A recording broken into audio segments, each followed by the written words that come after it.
Abra sua Bíblia comigo em 1 Timóteo. 1 Timóteo, capítulo 5, versos 1 e 2. 1 Timóteo, capítulo 5, versos 1 e 2.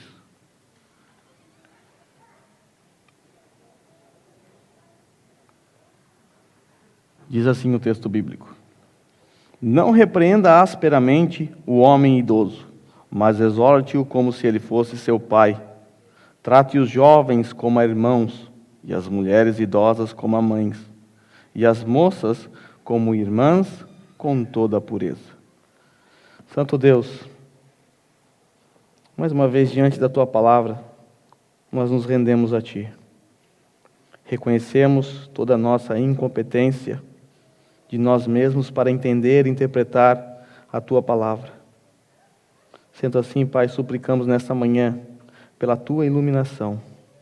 Ilumina as nossas mentes, ilumina os nossos corações, para que venhamos a entender a Tua palavra e, ao entendê-la, aplicá-la às nossas vidas. Pai, fala aos nossos corações nesta manhã, através da Tua palavra. É o que eu te peço, no nome santo de Jesus. Amém. Hoje nós adentramos no capítulo 5, penúltimo capítulo dessa epístola. Como nós bem sabemos, Paulo havia pedido a seu filho Timóteo para que ele permanecesse em Éfeso a fim de colocar aquela igreja em ordem. Nós já vimos que falsos mestres haviam se intrometido no seio da igreja e eles começaram a disseminar heresias. E agora Paulo então pede para que seu filho na fé Timóteo permaneça ali a fim de calar, silenciar os falsos mestres.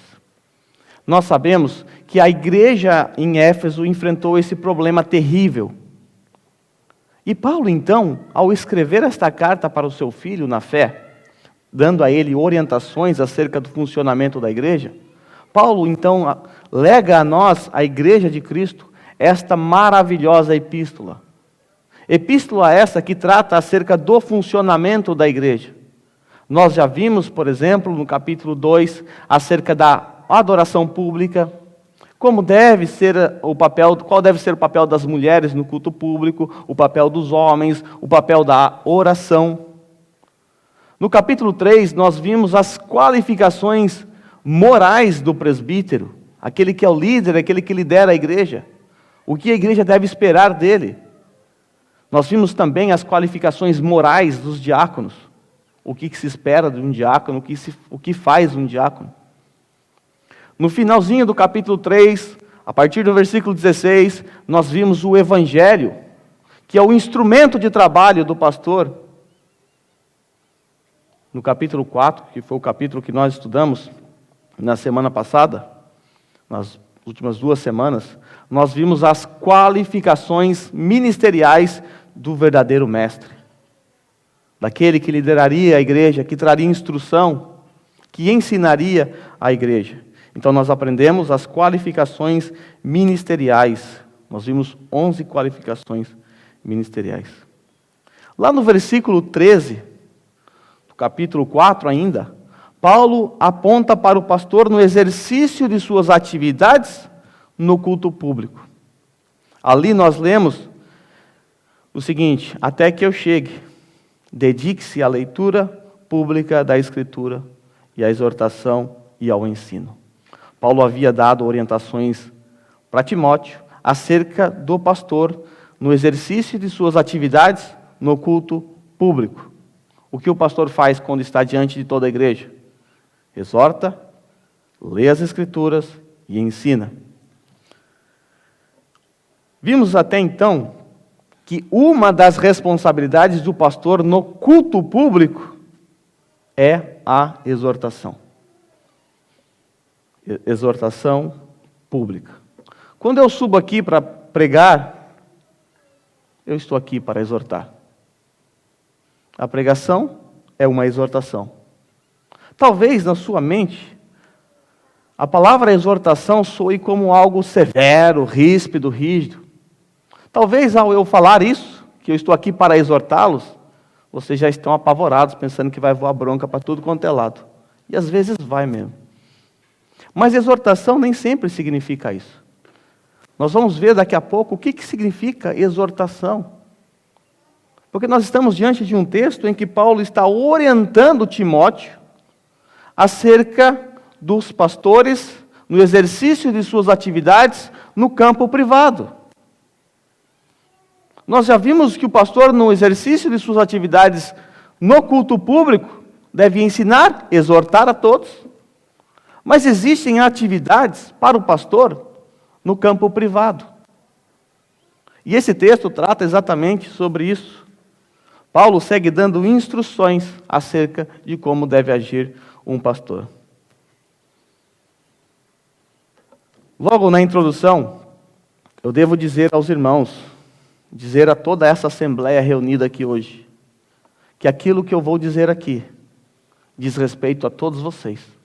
Apesar desse texto estar direcionado aos pastores, tudo o que será dito aqui nesta manhã é algo que se espera de todos vocês também. Então, se você fez assim de manhã, falou, agora o pastor hoje vai tomar bronca da palavra de Deus, vou também. Mas essa bronca cai também sobre vocês. Porque aquilo que é exigido de mim, é exigido de todos, sem exceção. Então preste muita atenção no que será dito nesta manhã, porque diz respeito a você também. Nós vivemos em tempos em que a exortação tem sido desprezada. Muitos têm dificuldades em ofertar a sua exortação piedosa por temor. Temor ao que aquele que está sendo exortado vai pensar. Será que se eu ofertar a minha exortação, aquele irmão não vai virar o rosto? Não vai ficar bravo comigo? Não vai cortar a amizade? De repente não me chama mais para um churrasco? Então, muitas pessoas têm negligenciado a exortação. Não têm ofertado a sua exortação com temor ao que os homens vão pensar. Então, em nome dessa boa amizade e essa suposta paz, a exortação tem sido negada. Outros seguem um pensamento individualista, acreditando que ninguém pode entrar em certas esferas particulares de sua vida. E isso, às vezes, é resumido pela frase: minha vida não diz respeito a ninguém, somente a mim. Bem, isso pode até ser verdade em certo sentido. Mas no âmbito comunitário, proporcionado pela vida da igreja em comunidade, a sua vida diz respeito a todos, sim. Sua vida diz respeito a todos que estão aqui. Outros até exortam, mas de maneira indevida. Para alguns, como eu disse, a exortação é sinônimo de você apontar um dedo rígido, levantar a sua voz, falar num tom de voz bravo, de forma áspera, pulando com os 4 pés no peito da pessoa, a fim de nocauteá-la. E para alguns, este é o único significado para a palavra exortação. Nesta manhã eu quero tratar com vocês então deste assunto fundamental para a saúde espiritual da igreja, a exortação. Uma igreja em que os membros não praticam a exortação piedosa é como filhos que nunca são corrigidos pelos seus pais, crescerão na sua tolice e dificilmente alcançarão maturidade. Eu quero, a princípio, olhar com vocês para a palavra exortação e extrair dela os seus significados. O que significa, afinal, a palavra exortação? Será que exortação é só isso mesmo? É só apontar o dedo na ferida, dar um berro, pegar a pessoa pelo pescoço, chacoalhar? Será que é só esse o significado da palavra exortação? O apóstolo Paulo, no texto que nós estamos olhando aqui, quando ele diz para Timóteo que ele deve exortar o ancião como se fosse o seu pai, Paulo usa a palavra grega parakaleo. Mas o que significa esta palavra? Quais são os significados para esta palavra? Esta palavra significa literalmente chamar para o lado. Chamar para o seu lado. Literalmente significa você colocar a pessoa do seu lado. Você viu um irmão que está vivendo de maneira não digna do Evangelho, e você fala: ei, vem cá, vem aqui do meu lado, deixa eu conversar com você. Paracaléu significa literalmente colocar do lado. E existem outros significados para a palavra também, outros desdobramentos. Você coloca do lado, você se dirige a falar, você recorre a essa pessoa, você apela a essa pessoa.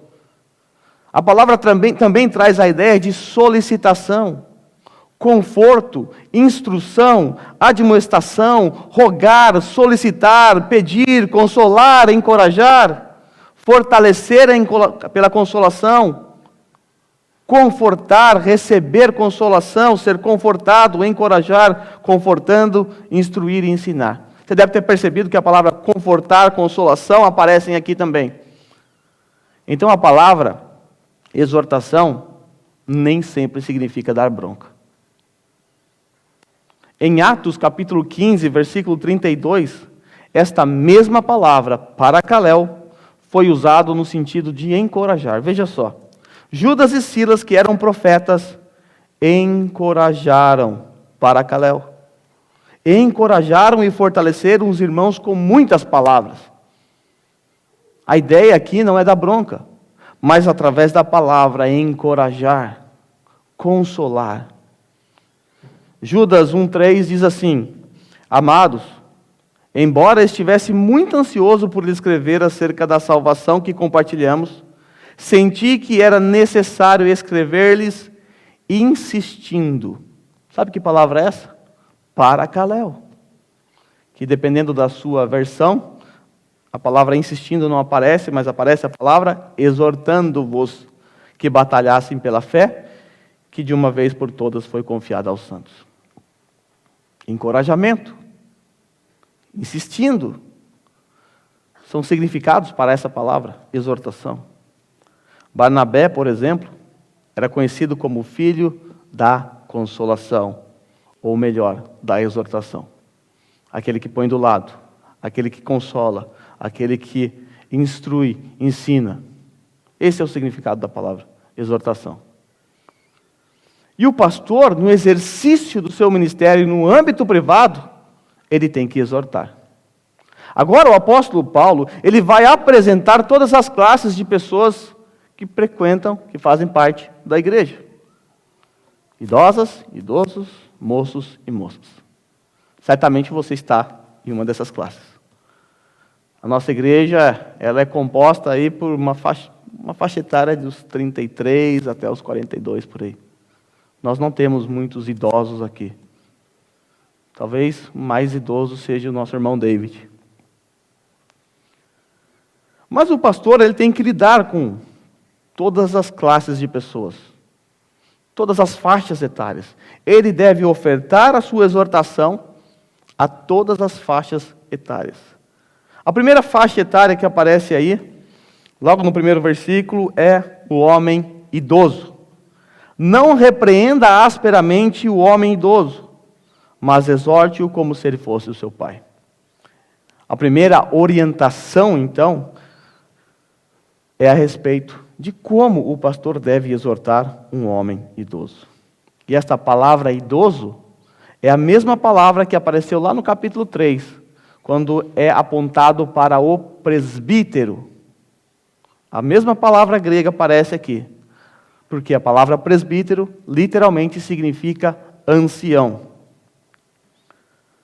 Lá no capítulo 4, essa mesma palavra foi traduzida por presbíteros no sentido de líderes da igreja. Lembra?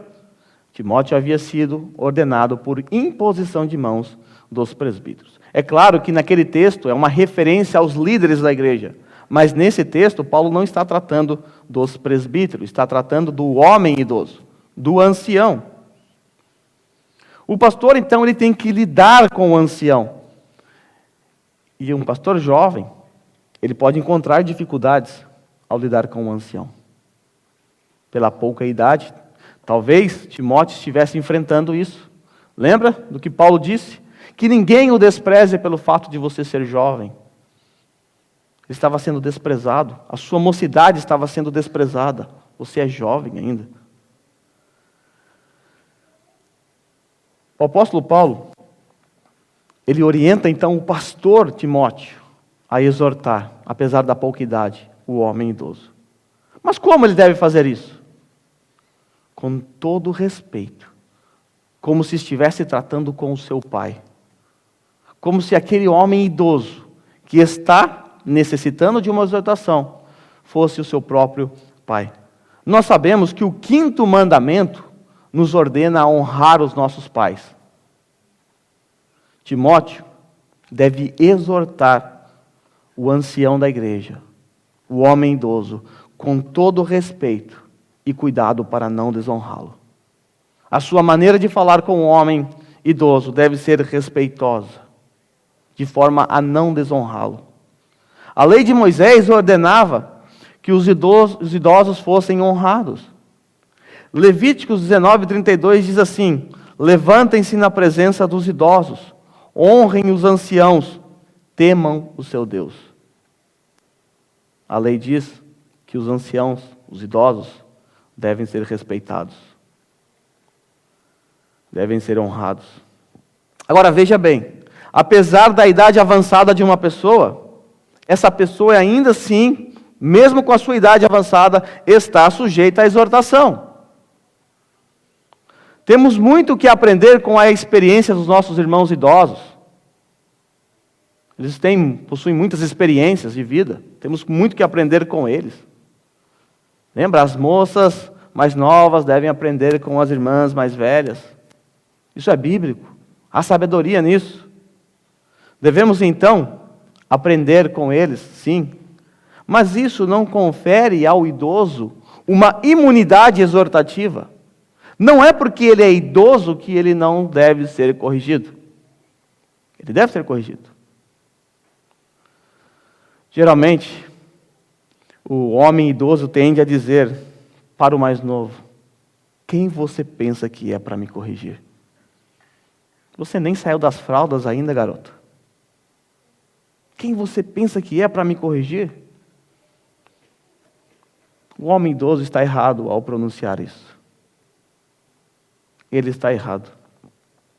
Como nós sabemos, Timóteo era jovem e a sua pouca idade não lhe conferia o álibi para fugir da sua responsabilidade de exortar o homem idoso. Por isso Paulo está dizendo: repreenda o homem idoso, Timóteo. Eu sei que você tem pouca idade, mas você deve repreender. A sua pouca idade não lhe confere um álibi para não exortar o homem idoso. Também não confere ao homem idoso uma proteção contra a exortação. Todos nós aqui, nossa faixa etária é um pouco baixa, não temos tantos idosos assim, mas se tivéssemos, e eles precisassem, todos nós deveríamos ofertar a nossa exortação piedosa a esse irmão. Sendo assim, nós não podemos negar a nossa exortação piedosa a irmãos de idade avançada. Devemos antes exortá-lo em amor, sem desonrá-los. Paulo aponta para a segunda classe. Diz assim: trate os jovens como a irmãos. Trate os jovens como a irmãos. Por detrás dessas passagens que nós estamos lendo, vem a palavra exorte lá do primeiro versículo. Exorte-o como se fosse seu pai, e agora, exorte como se fosse seu irmão, exorte a mulher idosa como se fosse a sua mãe, e exorte a moça com toda a pureza. Então a palavra exortação, ela permeia todo o contexto aqui.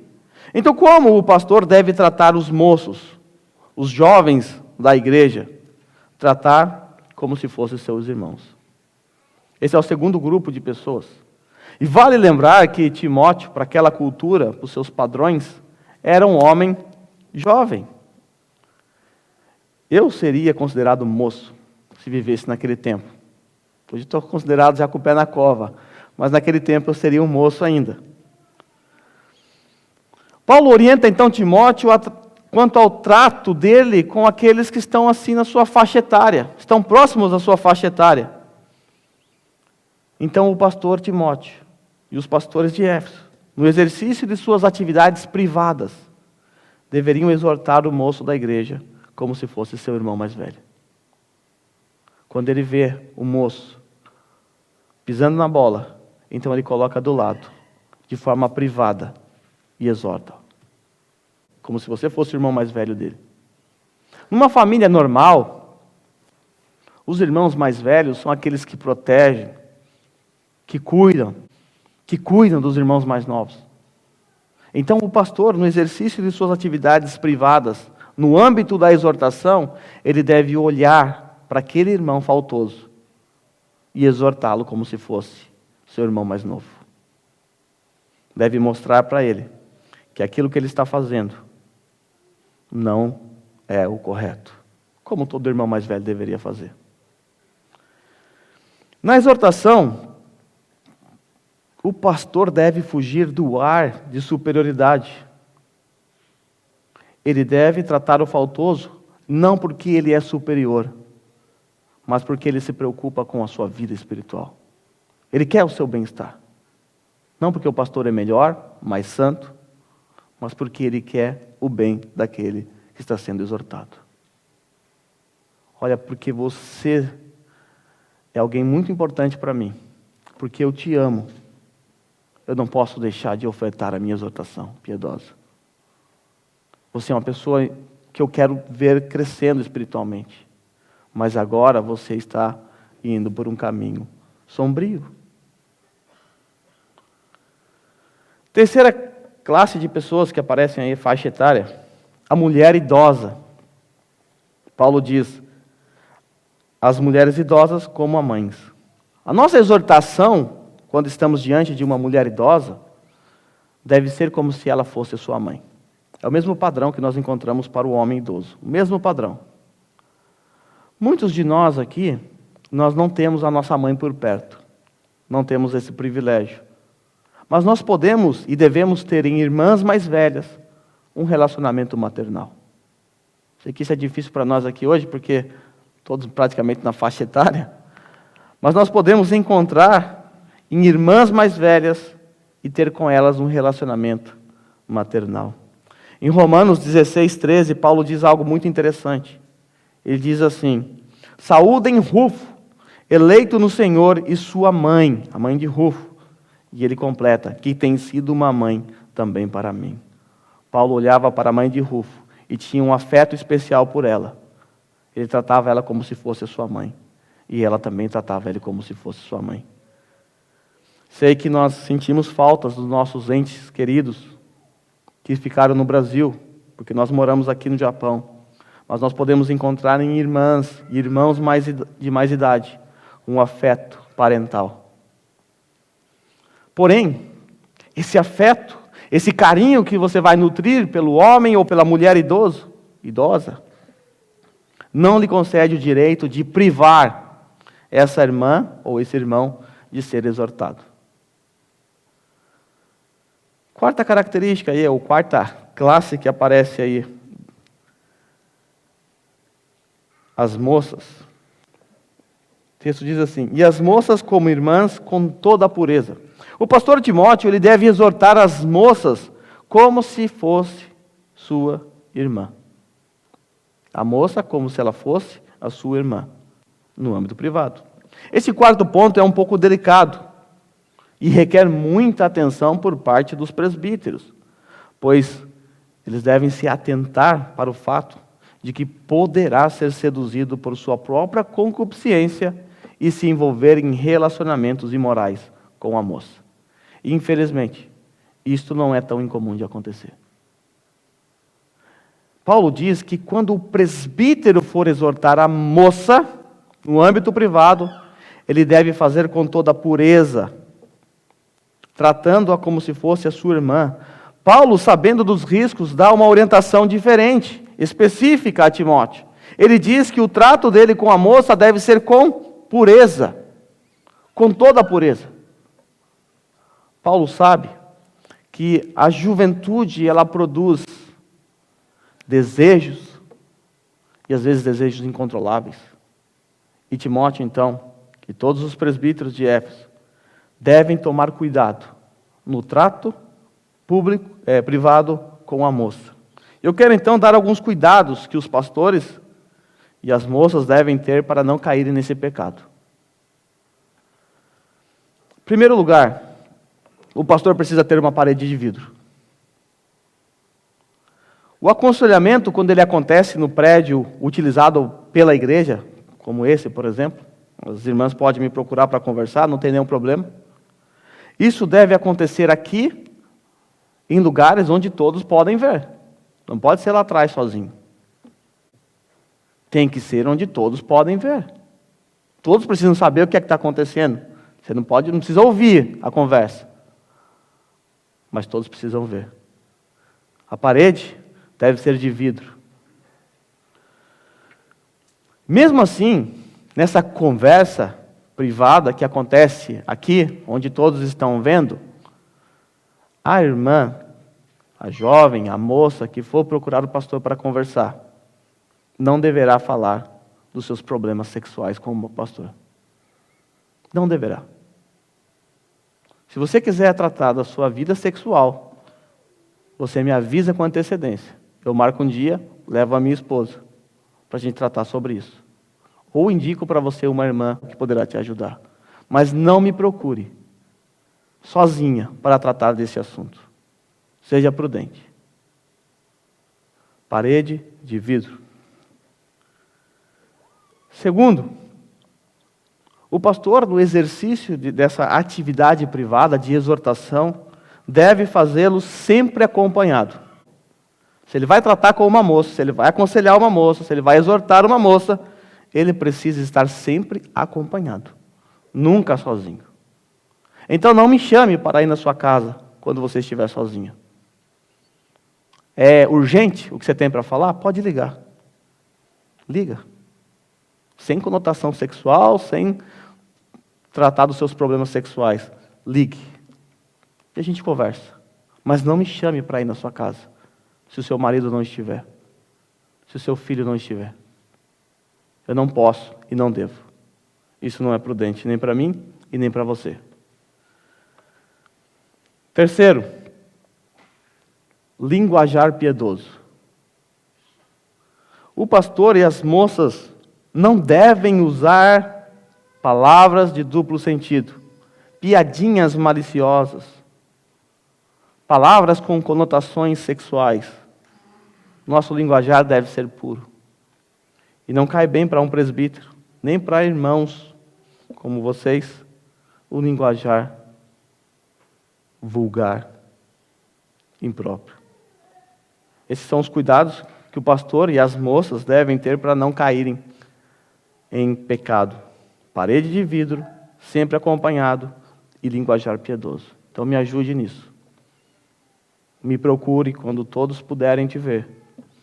Se for na sua casa, eu levarei alguém, com certeza. Eu não irei sozinho, então você já fique ciente disso.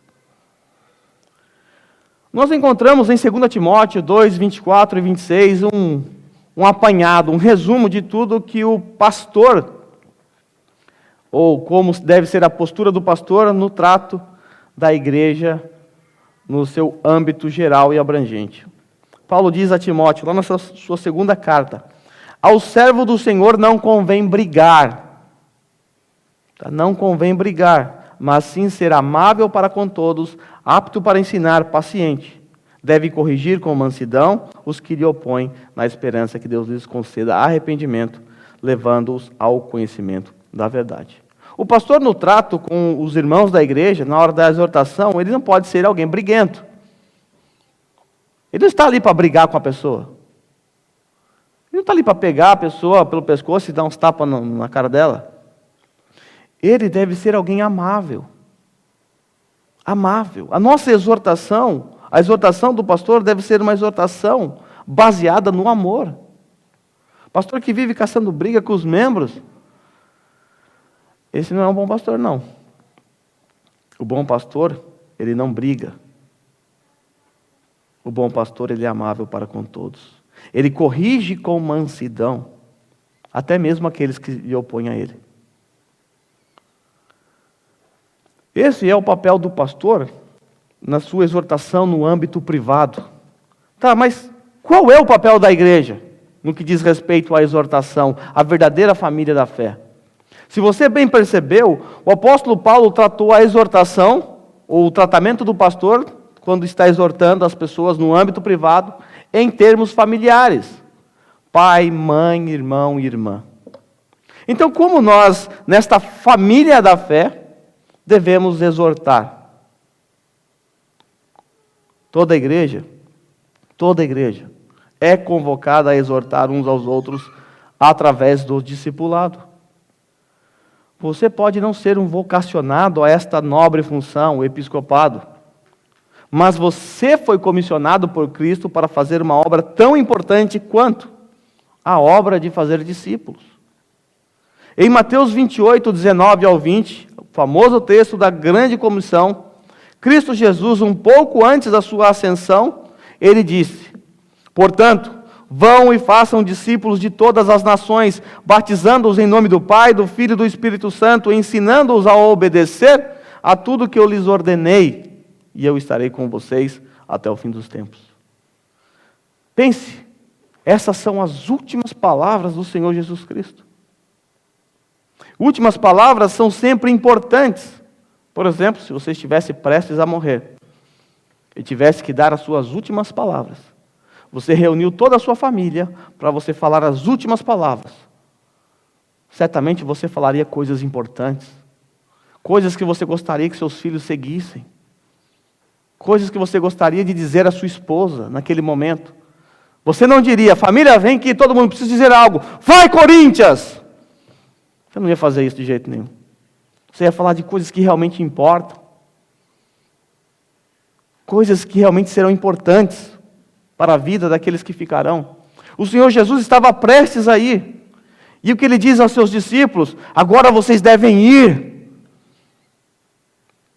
Eu vou embora, mas vocês devem ir. Vocês devem fazer discípulos de todas as nações. Vocês devem anunciar o Evangelho, as pessoas vão crer, elas vão se tornar discípulos. Elas vão ser salvas, elas vão ser batizadas por causa disso. E depois, agora vocês devem ensiná-las. Ensinar o que, Jesus? Ensiná-las a obedecer a tudo aquilo que eu lhes ordenei. O Senhor Jesus falou para os seus discípulos tudo que está escrito aqui. Os discípulos ouviram de Jesus, viram Jesus e anotaram aqui para nós. Então, o discipulado, ele envolve o quê? Você ensinar o outro a tudo aquilo que o Senhor Jesus Cristo ordenou. E o que o Senhor Jesus Cristo ordenou está nesse livro sagrado. Todas as sextas, desde outubro, nós temos estudado na casa do nosso irmão Alexandre sobre esse assunto, o discipulado. Eu sei que muitas pessoas possuem uma visão simplista e temporal do discipulado, e eu não os condeno, eu já pensei assim. Para alguns, o discipulado ele se resume em apenas 10 encontros, num horário específico, para estudar uma lição ou lições específicas. Depois de 10 lições, acabou o discipulado. Tal pessoa recebe um diploma, este foi discipulado. Como se ele não precisasse mais de discipulado. Eu já pensei assim, talvez você também. Note bem, se encontrar semanalmente para estudar, faz parte do discipulado, mas não é o todo. E o discipulado, ele não acaba quando aquelas lições acabarem. Você pode até começar por essas lições. Pode até ser o meio, o instrumento para você fazer discípulo. Mas não acaba quando acaba a lição. Por quê? Porque qual é o papel do discipulado? O que nós queremos quando discipulamos alguém?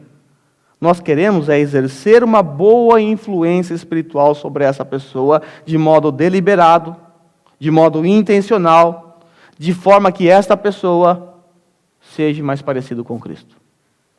É isso que você quer quando você discipula alguém. É isso que você quer quando se aproxima de alguém. Você quer exercer uma boa influência espiritual sobre esta pessoa. Você faz isso de forma intencional, você se encosta nessa pessoa, se aproxima dela. Para quê? Para que essa pessoa se torne mais parecida com Cristo.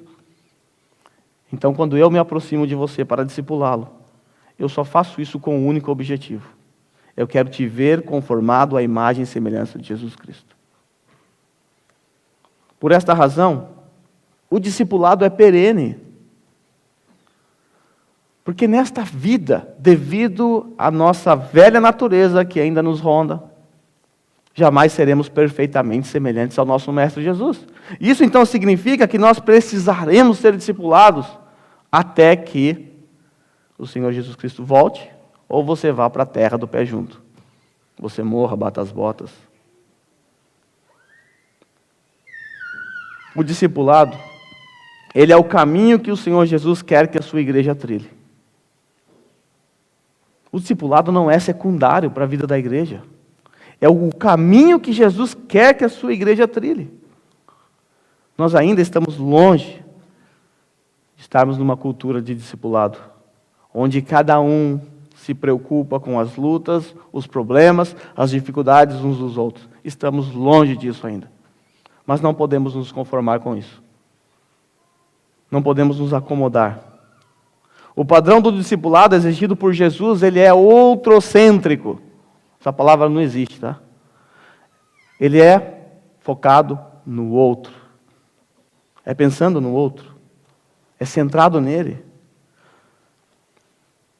Ser discípulo de Jesus significa orientar a nossa vida em relação ao próximo. Se você é um discípulo de Jesus, isso significa que você está orientando a sua vida, não pensando só em você, mas você está pensando na comunidade como um todo. Suas escolhas, decisões, devem levar em conta que você faz parte de um corpo. E esse corpo é composto por outras pessoas. E você deve levar em conta essas pessoas. Sua vida deve ser centrada, orientada, visando o próximo, visando o outro. Sabemos que, em última instância, a ação de corrigir pertence à igreja. Nós já estudamos isso. Mateus capítulo 18, 15 e 20, a disciplina eclesiástica. Nós sabemos que esta exortação final, ela pertence à igreja. Quando alguém é pego em pecado, nós temos as orientações de Jesus, vai a sós, exortação privada. Não ouvindo, 2 ou 3 testemunhas. Não ouvindo, conte à igreja. A exortação privada, ela é uma vacina contra esse último processo da exortação pública, da exclusão, da excomunhão. Porque se a igreja não exortar no privado, só vai restar a essa pessoa, no fim das contas, o último passo. Se todos não entenderem a importância de exortar o irmão faltoso, ou não fazer como deve ser feito, sabe o que vai acontecer?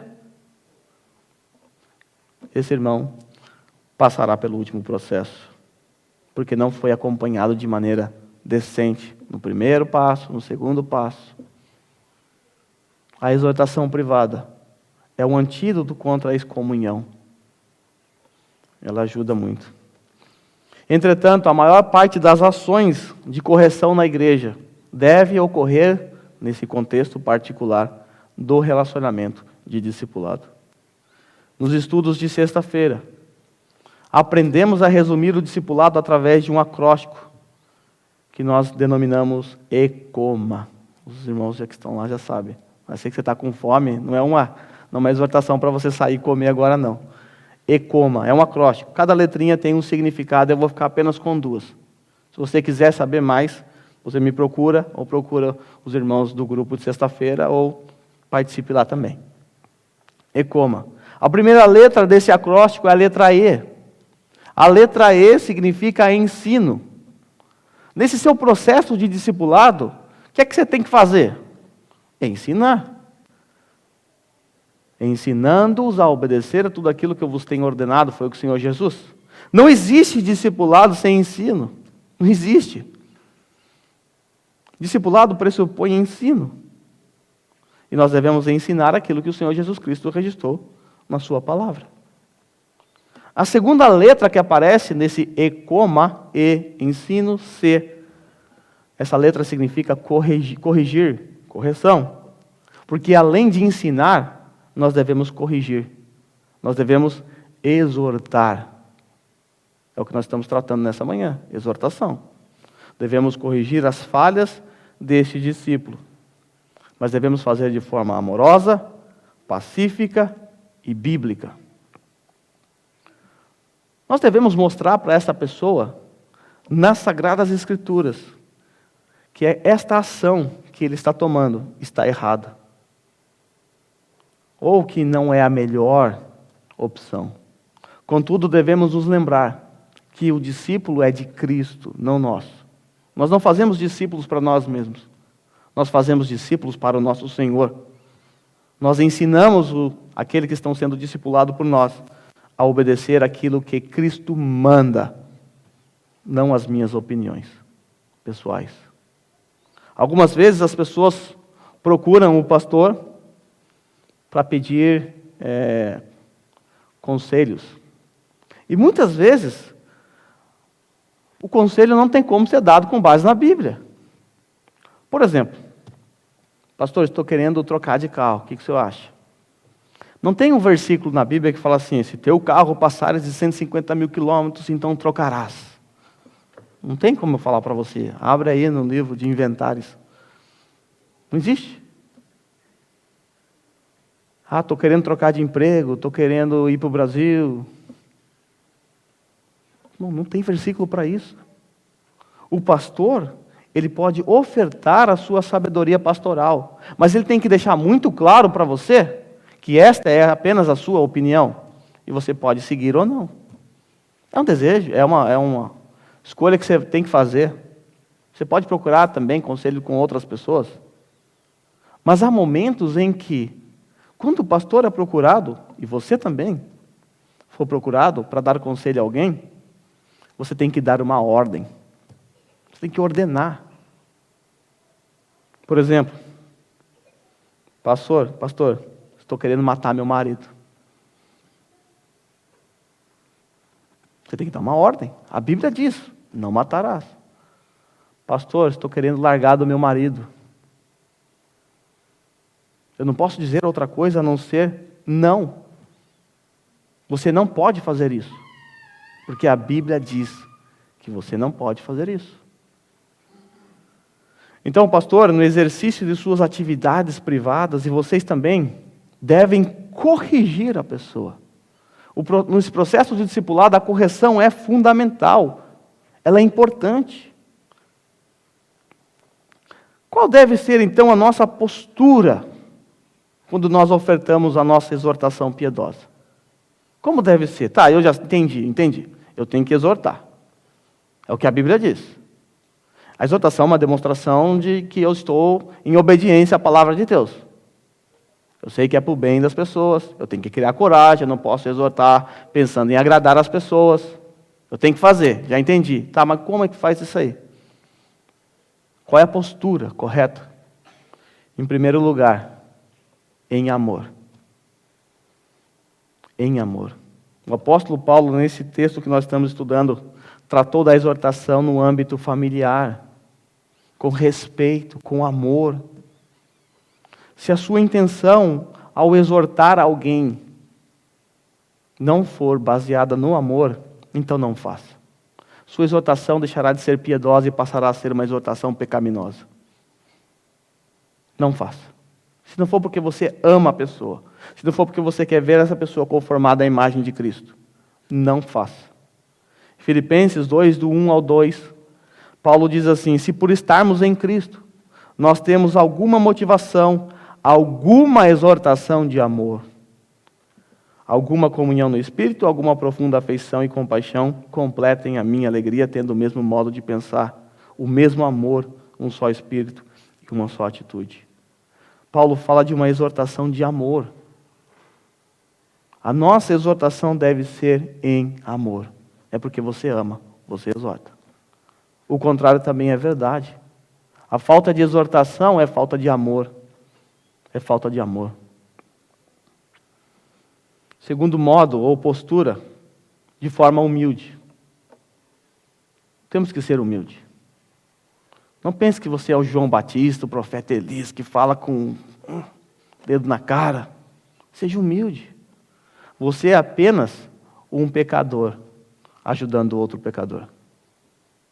É isso. pastor não é o sumo sacerdote, ele não é melhor do que ninguém. Ele é apenas um moribundo ajudando outro moribundo. Ele é apenas um mendigo repartindo pão com o outro. Essa deve ser a nossa postura na hora da exortação. Você não é um rei dando pão ao mendigo. Você é um mendigo que encontrou o pão e está repartindo com o outro, porque você ama o outro mendigo. Humildade. O mesmo texto de Filipenses, Paulo continua dizendo assim no versículo 3 a 8. Nada façam por ambição egoísta ou por vaidade, mas humildemente considerem os outros superiores a si mesmos.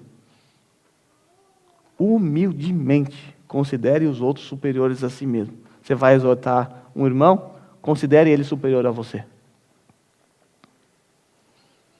Cada um cuide não somente dos seus interesses, mas também dos interesses dos outros.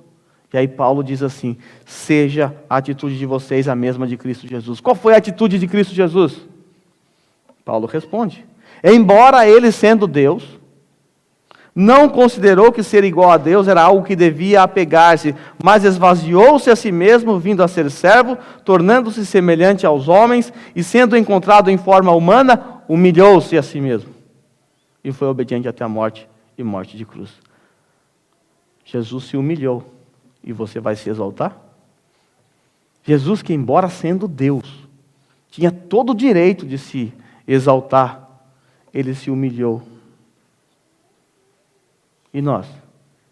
Quem nós achamos que somos? Nós não somos melhores do que ninguém.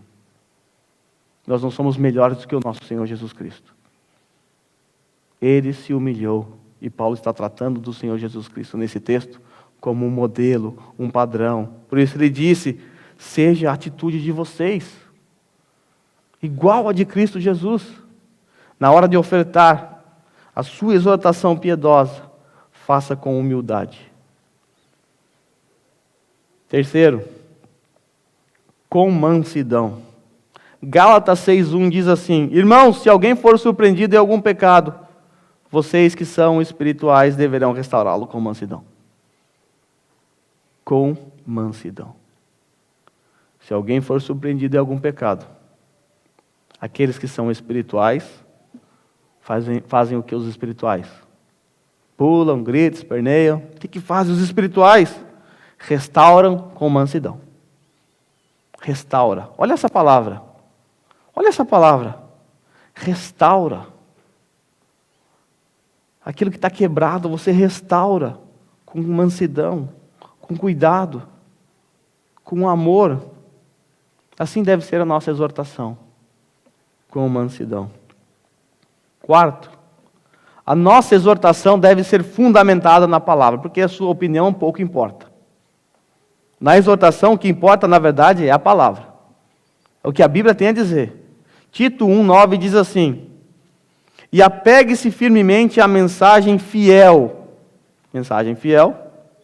de maneira como foi ensinada, para que seja capaz de encorajar. Sabe que palavra é essa? Paracaléu. A mesma palavra que está usada aqui, que foi usada aqui no texto que estamos usando. Para que seja capaz de encorajar os outros pela sã doutrina e de refutar os que se opõem a ela. Como é que você vai encorajar os outros ou exortar o outro? Como? Pela sã doutrina, pela palavra. Quando você chega diante de um irmão faltoso, fala assim, meu irmão, o jeito que você agiu é um modo que não leva em conta a santidade de Deus. Porque você fez isso e a palavra de Deus diz que você deveria fazer isso. Pela palavra. Por isso, eu, novo, posso exortar vocês, idosos. Eu posso. Vocês não gostaram dessa parte, né? Porque eu posso. Porque a minha exortação não é com base na minha autoridade. Não é com base na minha experiência. É com base na palavra. Por isso, alguém que não tem filho pode facilmente chegar num casal que tem filho e falar, a maneira como você está fazendo não está correta. Tranquilo. Por quê? A exortação é com base no que diz a Bíblia. É no que diz a Bíblia. Se a sua exortação não for de acordo com a palavra de Deus, não houver respaldo para isso, então você está dando apenas a sua opinião. Você pode até dar a sua opinião, mas a pessoa pode não ouvir. E tudo bem. Mas quando você está com a palavra aberta, essa pessoa não tem outra escolha. Ela precisa ouvir. Ela tem que seguir.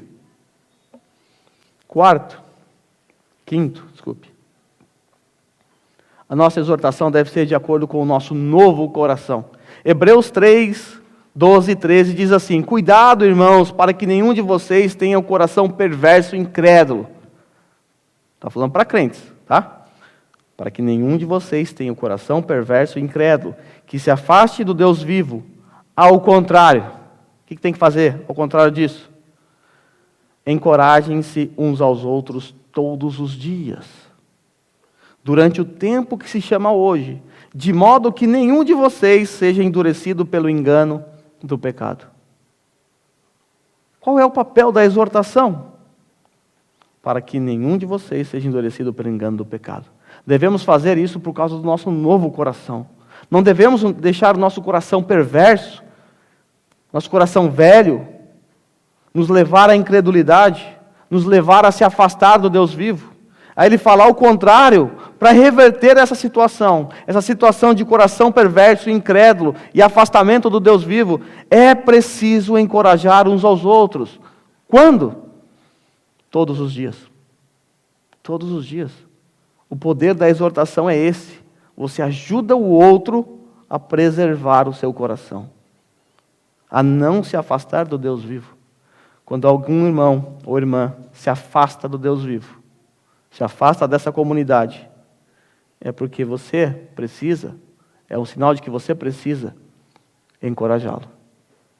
Encorajá-lo, para que ele não se afaste. Nós devemos agir assim porque temos esse coração novo, não um coração perverso. Quando o nosso coração se tornar perverso e incrédulo, aí é nós que precisamos de exortação. E com paciência, esse texto não vai aparecer aqui não, porque não tem, tá, Eduardo? Com paciência, 2 Timóteo, apareceu aqui agora há pouco. 2 Timóteo 2, 4, do 2 ao 4, diz assim: pregue a palavra, esteja preparado a tempo e fora de tempo, repreenda, corrija, exorte com toda a paciência e doutrina. Exorte com toda a paciência e doutrina. Para a gente encerrar, qual deve ser a nossa postura ao receber a exortação? Tá, já vi como é que faz, como é que eu devo fazer ao ofertar a minha exortação. Mas e quando eu receber a exortação? Como é que eu devo me portar? Primeira coisa, não haja na defensiva. Não haja na defensiva, não levante escudo. Não justifique o seu pecado. A tendência natural nossa é tentar justificar os nossos pecados. Alguém fala: irmão, você respondeu mal àquele irmão. Acho que você deveria ir lá pedir desculpa para ele. Não, é porque ele falou assim. Espera aí. Então quer dizer que o seu pecado é justificado? Então é justificável pelo que o outro fez? Você não tem o direito de pecar porque o outro pecou contra você.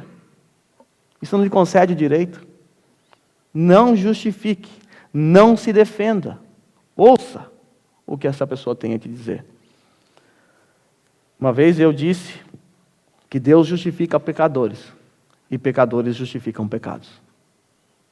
Deus justifica os pecadores e os pecadores insistem em justificar os seus pecados.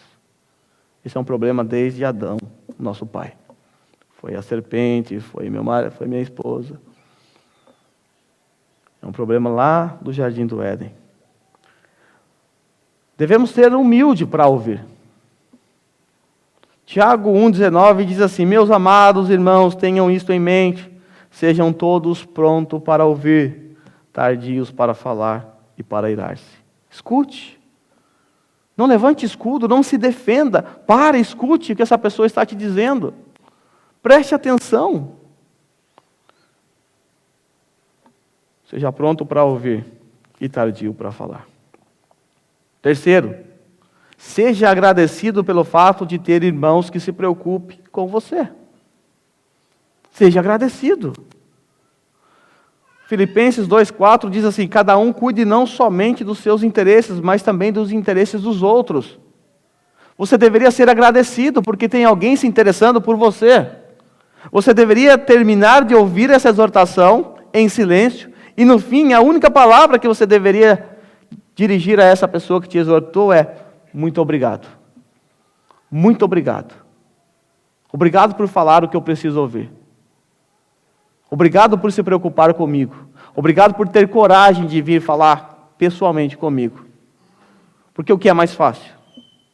O que é mais fácil fazer? É mais fácil sair falando por aí. É mais fácil espalhar o erro dos outros, né?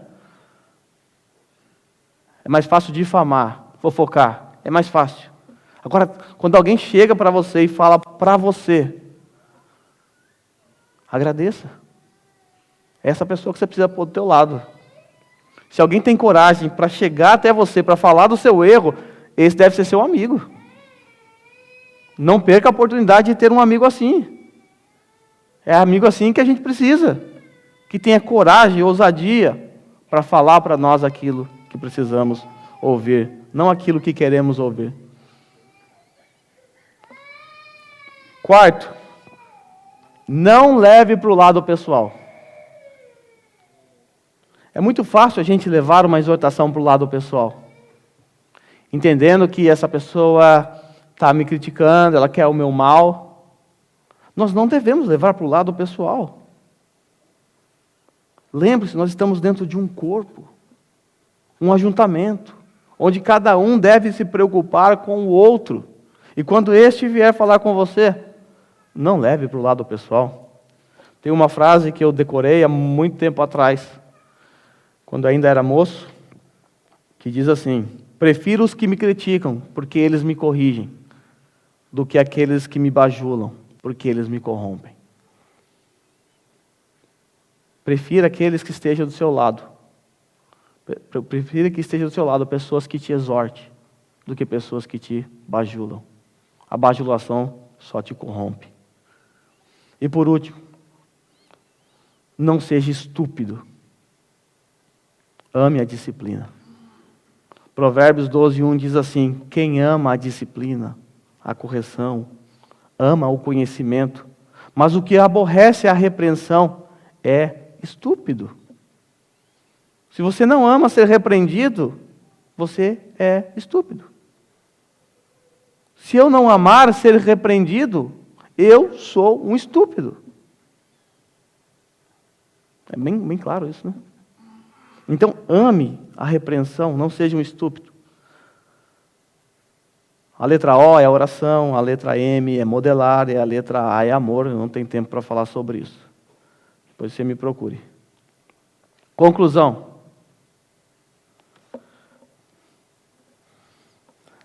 A exortação é fundamental para a saúde espiritual da igreja. Primeira coisa que eu quero que você entenda. A exortação é fundamental para a saúde espiritual da igreja.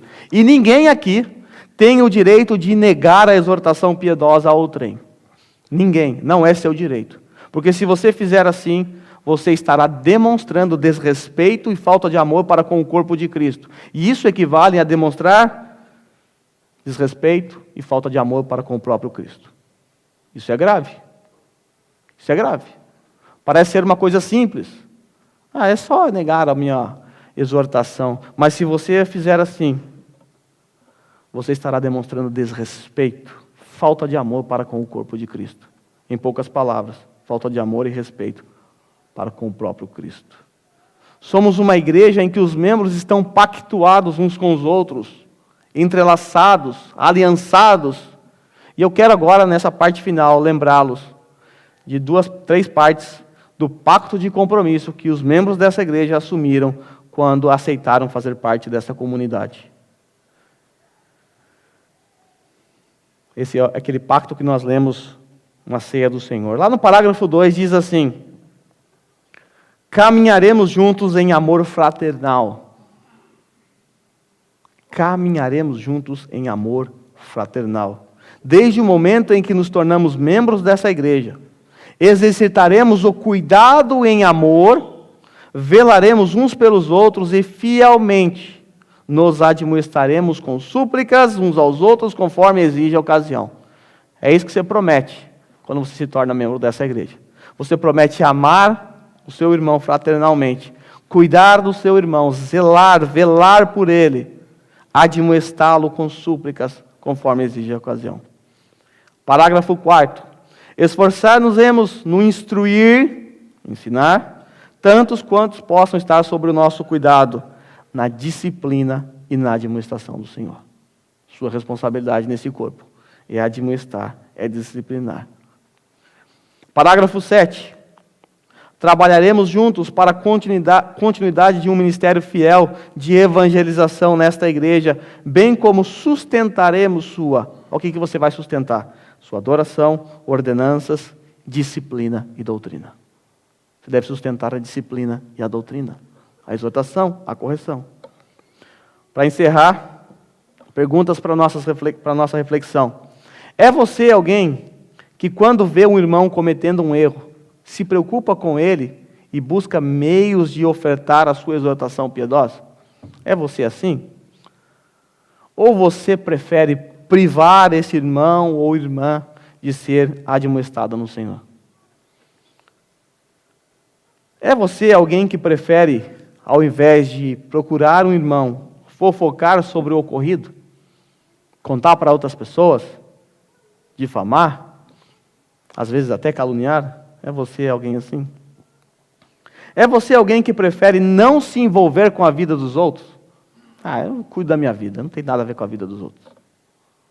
Talvez porque você tem medo de, se você se envolver com a vida do outro, o outro vai se envolver com a sua.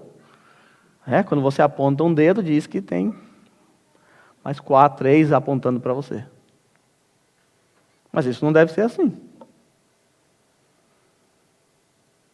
É você alguém que esconde o seu sofrimento, as suas lutas, as suas dificuldades, não dando oportunidade à igreja de amadurecer com o seu sofrimento? É você alguém assim que priva a igreja de ofertar um conforto, uma consolação, uma exortação no momento em que você está sofrendo? Se sim, você está privando a igreja de crescer. É você alguém que está mais preocupado em agradar aos outros, de forma que, em nome da política da boa vizinhança, você não se envolve num relacionamento de discipulado? Porque você sabe que discipulado envolve correção. Eu encerro repetindo que, quando nego a minha exortação piedosa a algum irmão, estou com isso demonstrando meu desrespeito e desprezo para com o corpo de Cristo. E isso equivale a desprezar e desrespeitar o próprio Cristo. Queridos irmãos, membros dessa comunidade, exorto-vos a praticarem o discipulado. Lembre-se, o discipulado é o caminho que o Senhor Jesus quer que a sua igreja trilhe. Quero, nesse momento, orar com vocês.